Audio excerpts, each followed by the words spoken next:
I'm going to show you how you can see your time spent or your daily activity on Instagram. So if you find this guide helpful, don't forget to subscribe and like the video. All you need to do is open Instagram, and once you are here, you need to click this icon. You need to go to your profile first and then click this icon, and right here you will see your activity or time management. So if you click there, you will see the time or how much time you have spent per day using the Instagram application on this device in the last week. So you can see like the graphic right here. As you can see, my daily average is 2 minutes because I don't use Instagram on this account, and today I have spent 20 minutes. So you can also set a daily limit.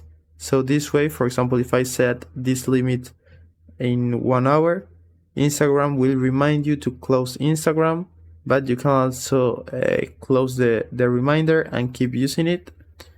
And you can also set a sleep mode, which means that your notifications will be muted during those times. So you can enable this option and set a start time and end time and specific days. So that's it. That's how you can check your spent time on Instagram. I hope it was helpful, and thanks for watching.